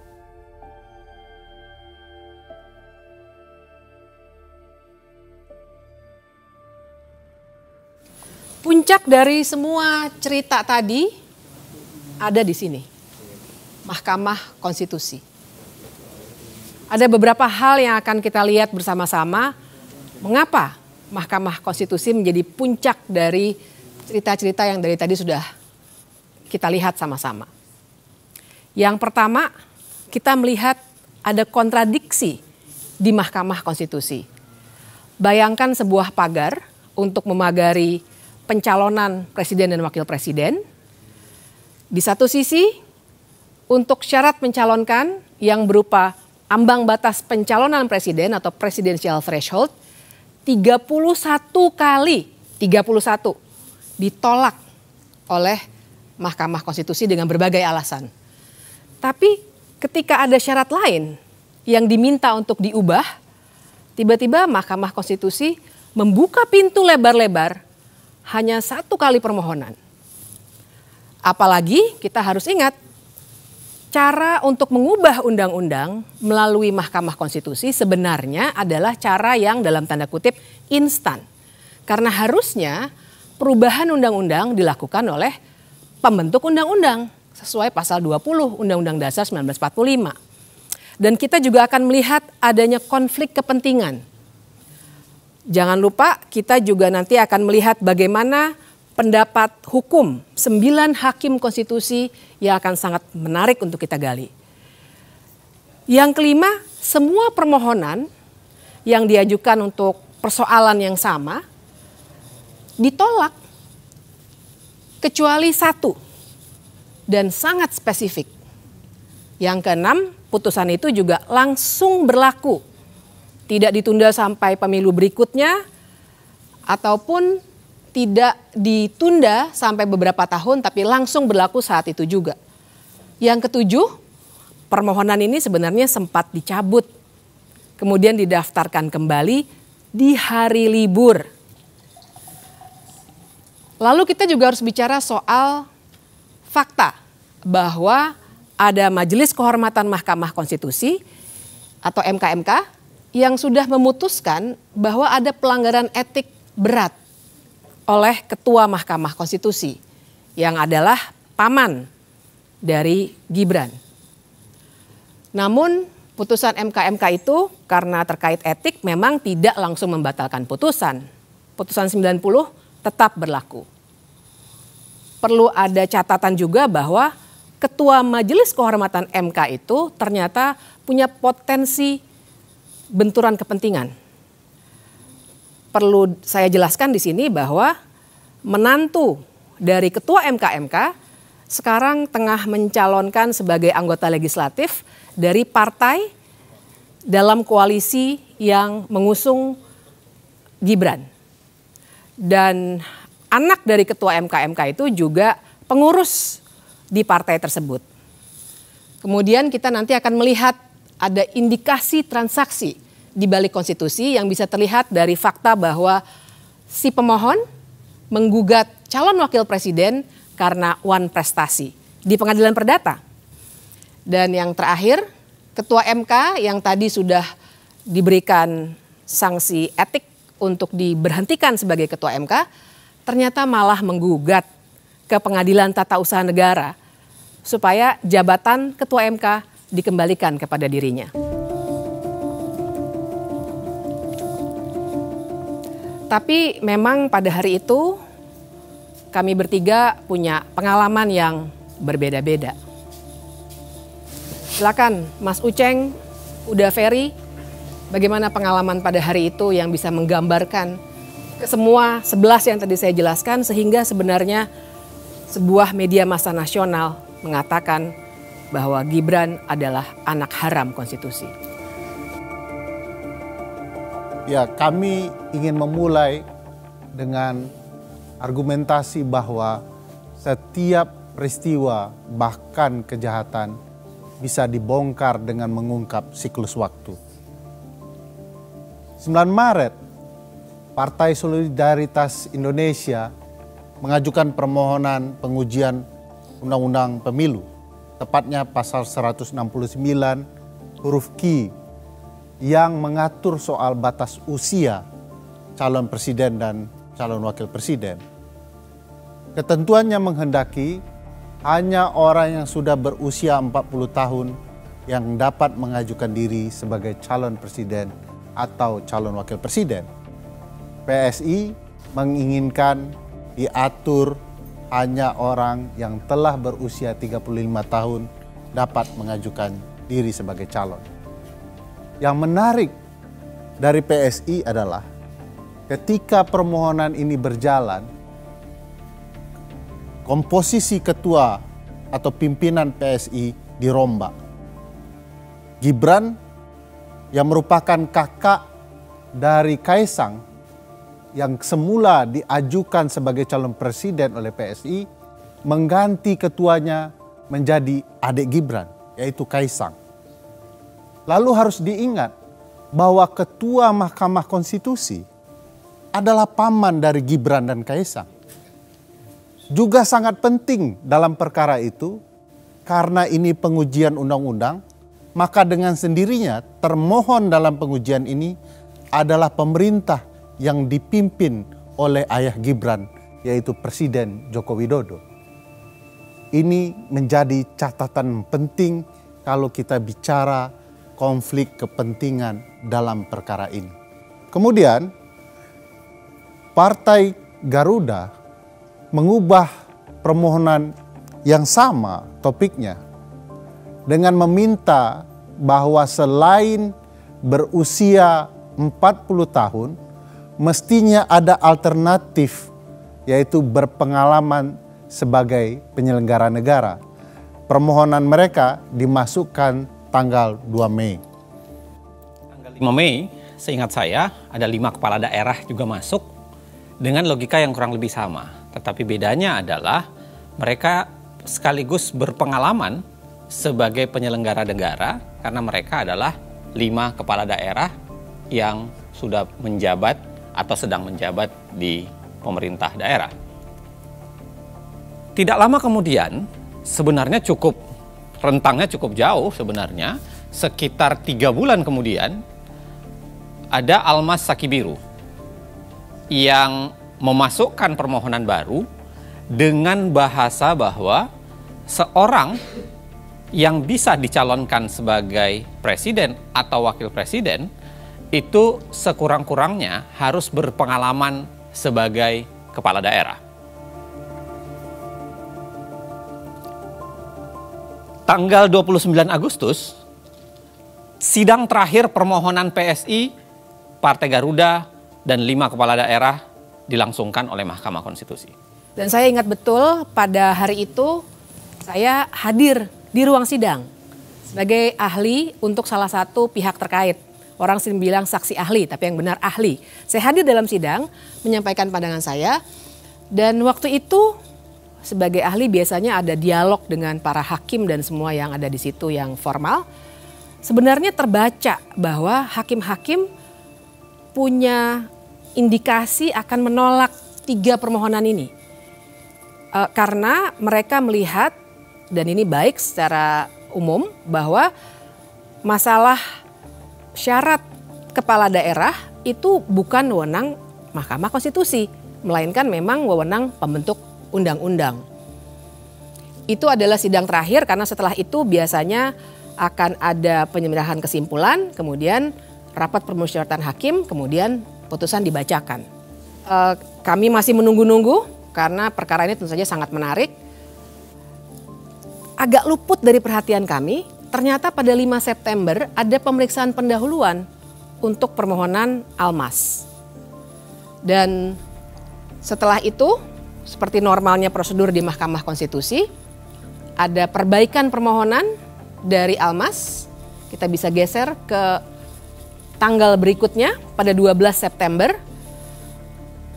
Almas memperbaiki permohonannya, kira-kira begini konstruksinya.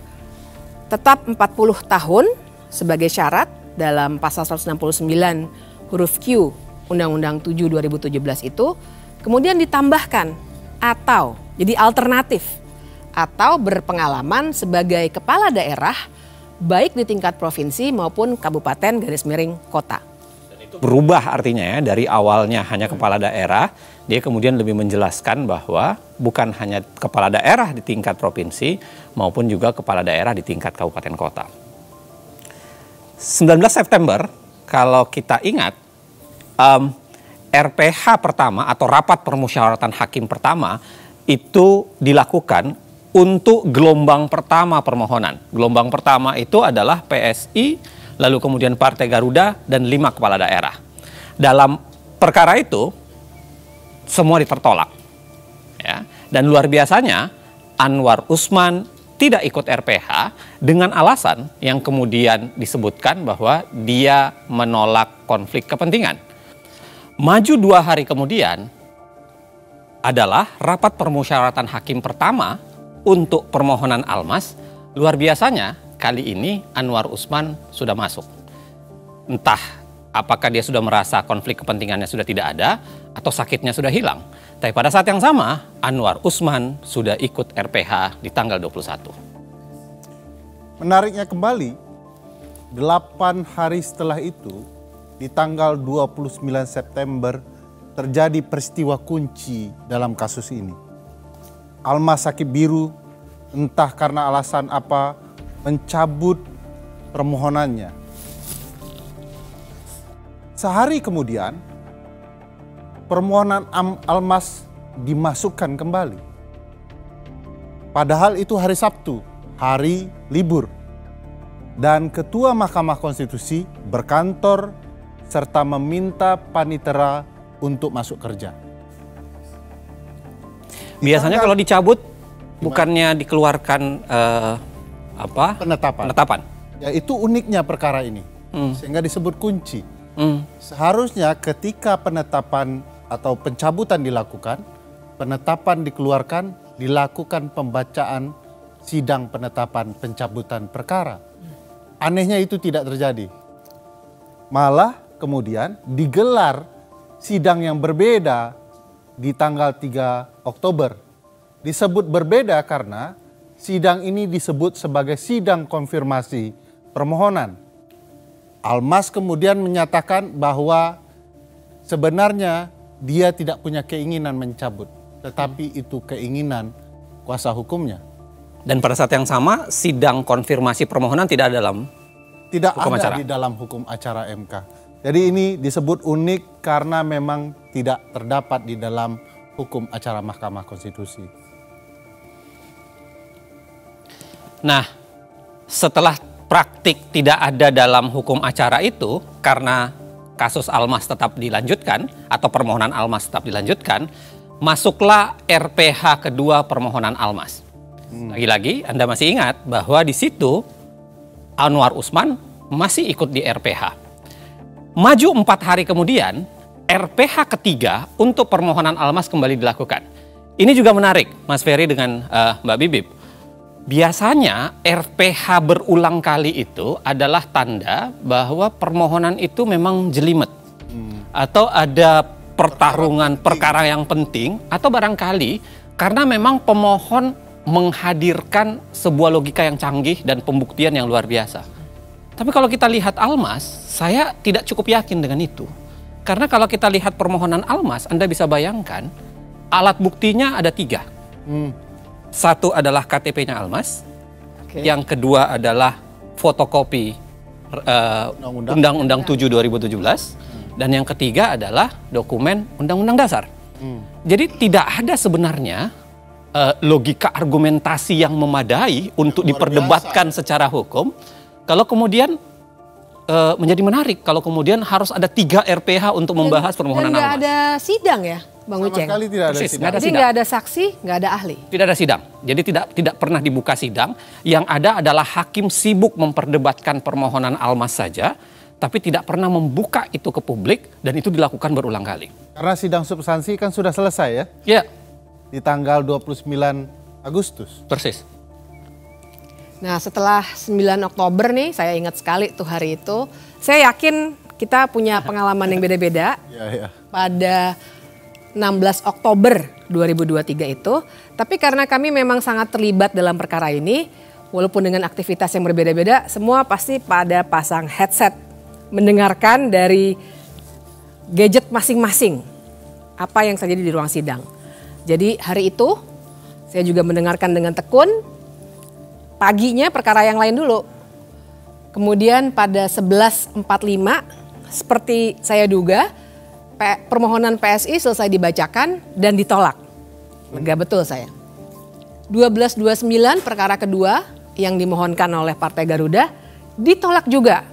Tambah lega saya. Kemudian yang ketiga, 12.49 perkara ketiga selesai dibacakan juga ditolak. Ya, kegembiraan Mbak Bibip soal kelegaan itu juga hinggap di diri saya. Karena selesai istirahat, saya makan siang, bahagia, demokrasi Indonesia terselamatkan, saking bahagianya tertidur. Nah, di sini momen krusial yang dikerjain oleh MK itu.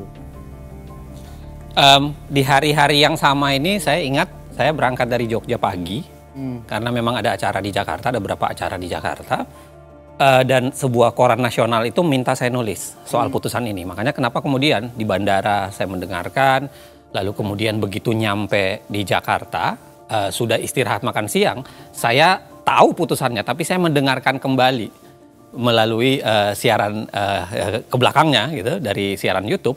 Dan ya saya persis bayangan saya sebenarnya permohonan ini ditolak. Hanya saja saya agak khawatir sebenarnya. Ini nggak sepenuhnya saya merasa gembira. Karena saya kasih bocoran aja. Jadi beberapa hari sebelumnya ada 2 peristiwa sebenarnya yang membuat saya agak khawatir. Yang pertama adalah karena di sebuah podcast ada seorang politisi yang bercerita dengan lantang bahwa putusan ini akan berubah dengan ya agak mirip dengan permohonannya Almas. Sebut saja Bambang Pacul. Bambang Pacul, ya, dalam sebuah podcast. Dan yang kedua, bocoran ini sebenarnya sudah keluar di kalangan wartawan. Jadi beberapa wartawan itu sudah mulai bercerita bahwa permohonan ini akan dikabulkan dengan alasan yang agak mirip Almas. Itu yang membuat saya, walaupun ini semua ditolak, saya tetap merasa was-was bahwa jangan-jangan terjadi arus balik di pasca makan siang. Ya. Gitu.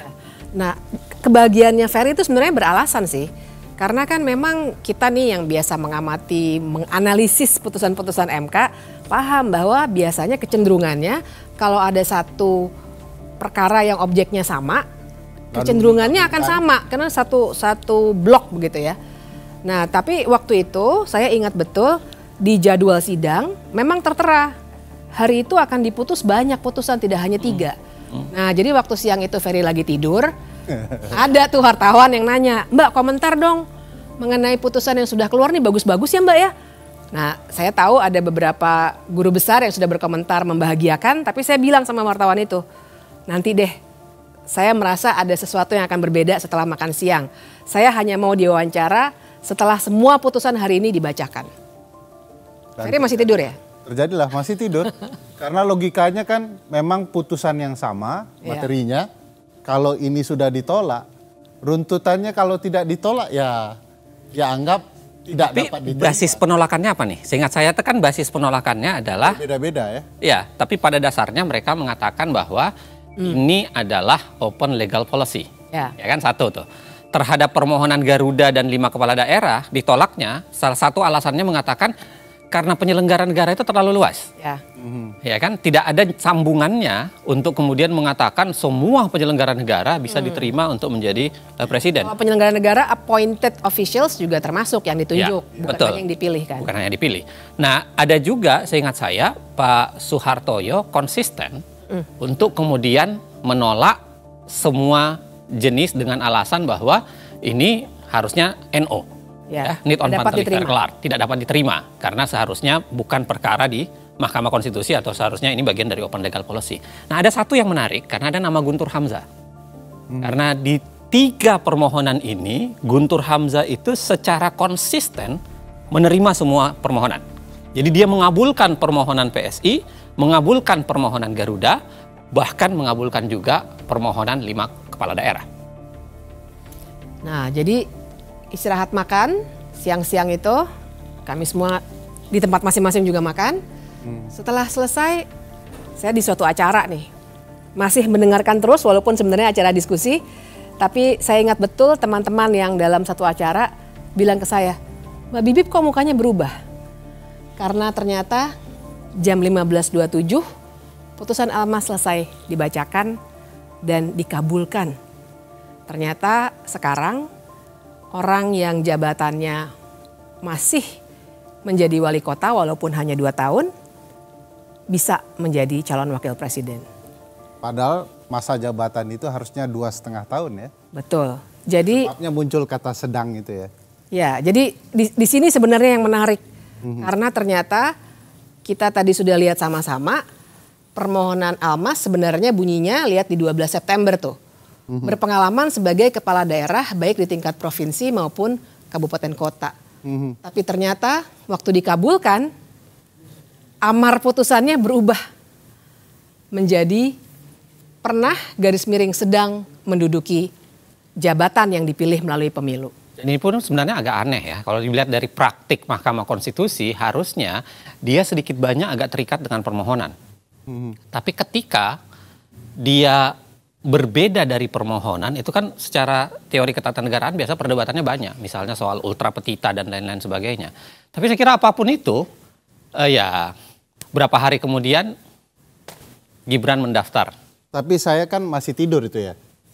Jadi tiba-tiba ada senior. Oh iya, dibanguninnya gimana tuh? Dibangunin oleh senior dikatakan Gibran diperbolehkan mencalon. Saya sedikit marah dan sampai mengatakan saya gugat Anda nanti. Karena Anda mengganggu mimpi saya soal betapa indahnya demokrasi di Indonesia. Sekarang setelah terbangun, rasa-rasanya demokrasi jadi kian buruk. Tak lama kemudian, 25 Oktober, pasangan Prabowo Gibran mendaftar ke KPU.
Tapi memang kita harus lihat dinamika putusan ini dengan segala kekecewaan yang sudah kita rasakan sama-sama.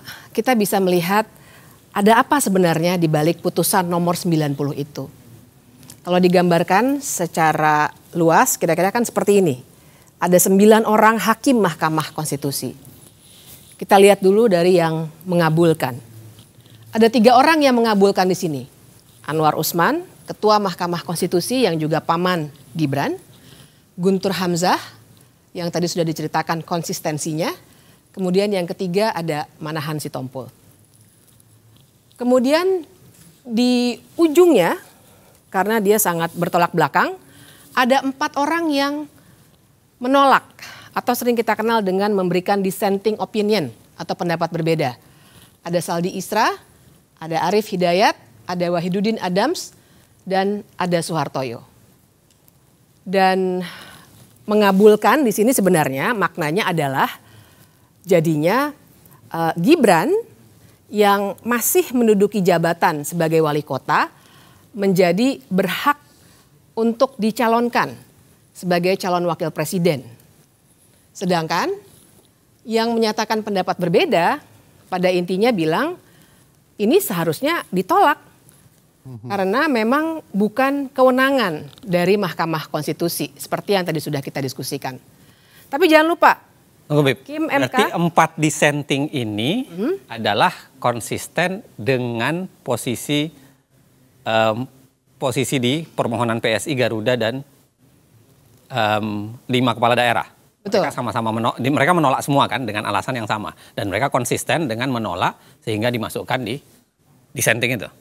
Ya, mereka sebenarnya konsisten, tapi tersisa 2 nih, dan ini yang menarik karena yang 2 ada di tengah-tengah, yaitu Eni Nurbaningsih dan Daniel Yusmik. Mereka menyampaikan pendapat yang sering kita namakan concurring opinion. Secara teoretik itu artinya pendapatnya mereka memberikan alasan yang berbeda walaupun kesimpulannya sama dengan mayoritas putusan.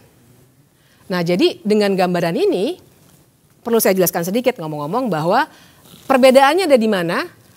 Yang mengabulkan bilang bahwa semua jabatan yang dipilih melalui pemilu termasuk di situ gubernur, wali kota, bupati bisa mencalonkan diri sebagai calon wakil presiden. Sementara Eni Nurbaningsih dan Daniel Yusmik sebenarnya bilang nggak bisa, hanya sampai batas gubernur yang bisa mencalonkan diri sebagai calon wakil presiden dan calon presiden. Nah, dengan gambaran seperti itu kan harusnya pendapat yang sifatnya concurring itu lebih dekat kepada pendapat yang menolak. Karena mereka sebenarnya tidak setuju dengan jabatan wali kota, tidak seluas itu. Tapi ternyata yang diputuskan, mereka yang berpendapat berbeda dikelompokkan ke dalam kelompok yang mengabulkan. Nah, di sini sebenarnya ada beberapa pertimbangan yang menarik dan saya perlu garis bawahi bahwa mereka berhenti di level gubernur. Sementara putusan mengabulkan untuk semua jabatan yang dipilih melalui pemilu. Izin Saya mau jelaskan ya, saya mau coba menggambarkan betapa pergeseran-pergeseran para hakim ini. Saya boleh ya, saya pakai boleh. Gambaran secara sederhana ya, untuk menggambarkan bahwa ini menarik melihat pergeseran hakim per hakim ya dalam putusan ini. Nah, jadi gini ya, tadi kan digambarkan oleh Bibip bahwa sebenarnya ada dua keterbelahan. Ya, ada keterbelahan atau beginilah kita gambarkan bahwa terjadi perbedaan antara kita sebut aja gelombang pra-makan siang sama pasca makan siang. Ya. Jadi pra-makan siang adalah putusan-putusan perkara selain 3 putusan perkara para partai itu, dan pasca makan siang adalah kita spesifikkan saja ke putusan Almas. Nah, kalau kita lihat pas pra-makan siang ya, sebenarnya komposisi hakim itu menarik untuk kita lihat. Kita buat satu gambaran bahwa ini adalah hakim-hakim yang langsung menolak permohonan. Ya, jadi ada 7 hakim di dalamnya. Ada Saldi Isra, ada Eni Nurbaningsi, ada Daniel Yusmik, ada Manahan Sitompul, ada Suhartoyo, ada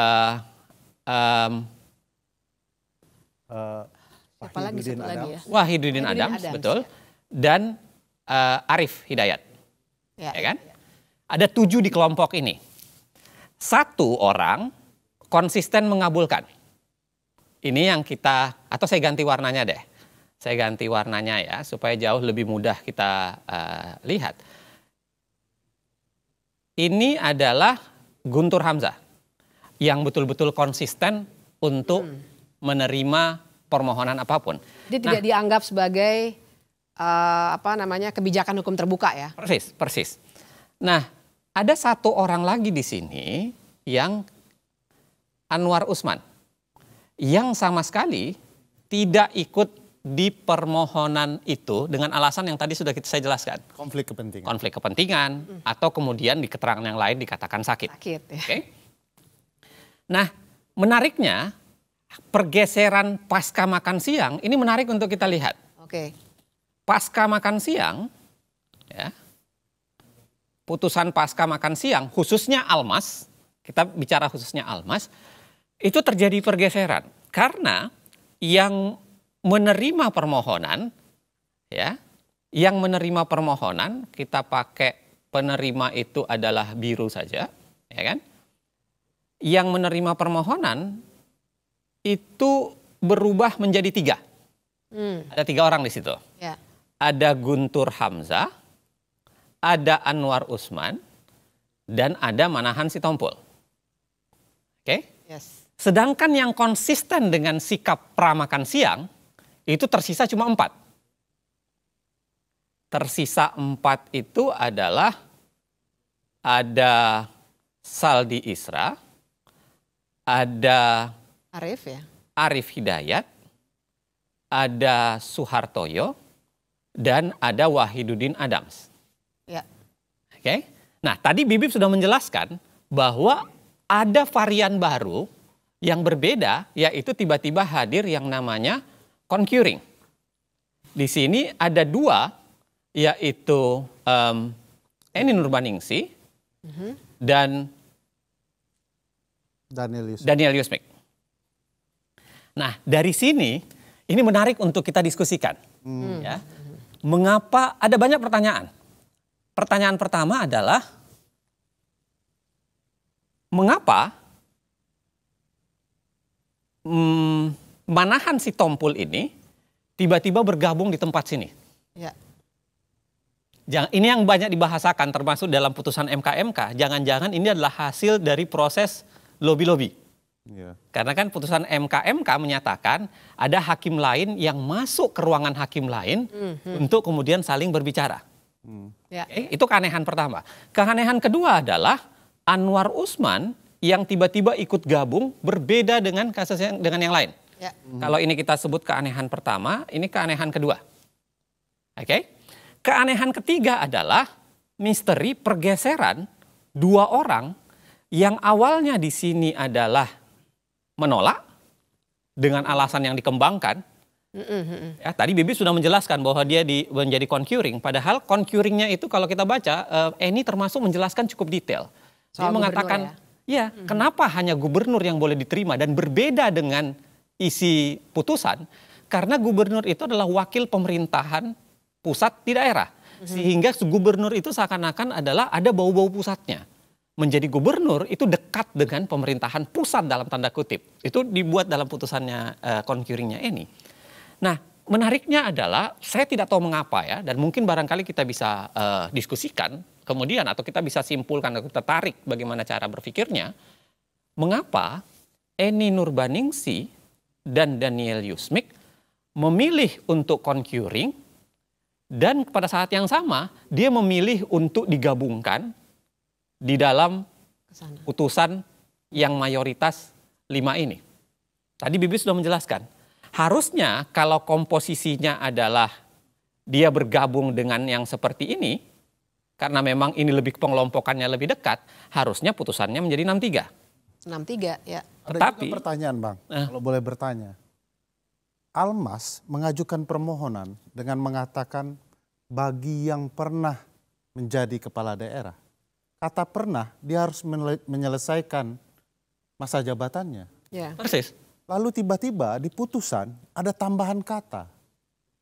Pernah atau sedang. Persis. Nah siapa yang melakukan perubahan itu? Kita nggak tahu ya, tapi kalau kita lihat gejalanya, ini kan ada 3 nama nih yang sebenarnya konsisten di sini. Dia, ya kan, yang kemudian bicara di sini. Yang paling konsisten itu adalah Guntur Hamzah. Guntur Hamzah. Karena Guntur Hamzah itu kan dari awal. Ya kan? Guntur Hamzah itu dari awal di semua kasus dia menerima. Guntur Hamzah ini hakim yang masuk dadakan ke Mahkamah Konstitusi karena harus diingat bahwa Guntur Hamzah ini adalah hakim yang menggantikan Hakim Aswanto secara pelanggaran konstitusi juga. Ya. Kita harus tetap ingat. disahkan. Tapi tetap disahkan. Ya. Dan jangan lupa Guntur Hamzah ini pernah juga melakukan perubahan pada putusan sehingga dijatuhkan sanksi etik. Ya.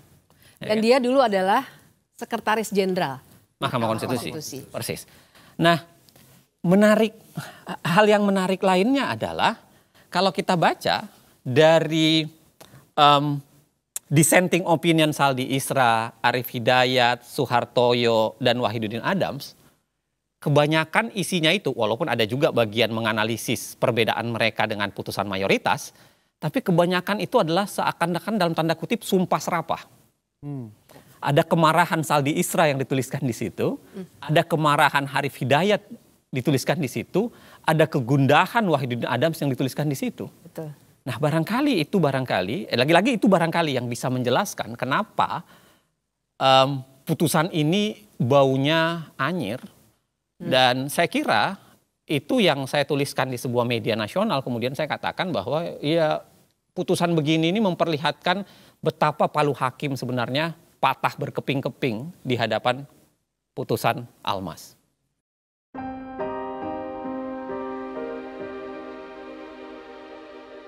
Semua rencana ini tidak didesain dalam semalam, juga tidak didesain sendirian. Sebagian besar rencana kecurangan yang terstruktur, sistematis, dan masif untuk mengakali pemilu ini sebenarnya disusun bersama dengan pihak-pihak lain. Mereka adalah kekuatan yang selama 10 tahun terakhir berkuasa bersama. Persaingan politik dan perebutan kekuasaan, desain kecurangan yang sudah disusun bareng-bareng ini akhirnya jatuh ke tangan satu pihak, yakni pihak yang sedang memegang kunci kekuasaan di mana ia dapat menggerakkan aparatur dan anggaran. Tapi sebenarnya ini bukan rencana atau desain yang hebat-hebat amat. Skenario seperti ini dilakukan oleh rezim-rezim sebelumnya, di banyak negara, dan sepanjang sejarah. Karena itu untuk menyusun dan menjalankan skenario kotor seperti ini, tak perlu kepintaran atau kecerdasan. Yang diperlukan cuma 2, mental culas dan tahan malu.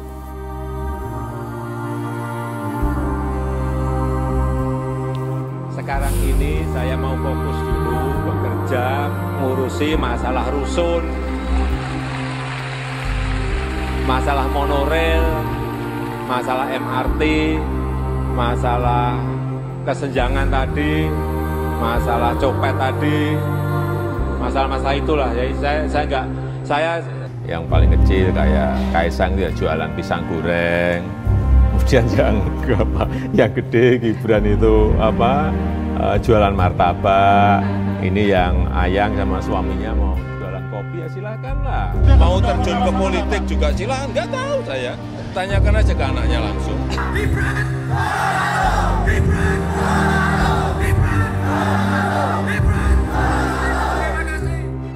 Rapat pleno terbuka penetapan pasangan calon wali kota dan wakil wali kota terpilih dalam Pilkada Kota Medan tahun 2020 hanya dihadiri pasangan nomor urut 2 Bobi Nasution, Aulia Rahman. Buat Pak Prabowo dan Mas Gibran, coba Pak. Pertama umur, yang kedua baru 2 tahun aja. Wali kota. Saya tidak ada niat, tidak ada juga berminat menjadi presiden 3 periode. Jauh-jauh hari sebelum menjadi perdebatan berkepanjangan, Presiden sudah memberikan kode kuat soal cawe-cawe dalam pemilu 2024. Saya tahu dalamnya partai seperti apa, saya tahu. Partai-partai seperti apa, saya tahu. Ingin mereka menuju kemana, saya juga ngerti. Informasi yang saya terima komplit. Dari intelijen saya ada, BIN. Dari intelijen di Polri ada, BIK. Dari intelijen di TNI saya punya, BAIS. Dan informasi-informasi di luar itu. Angka, data, survei, semuanya ada.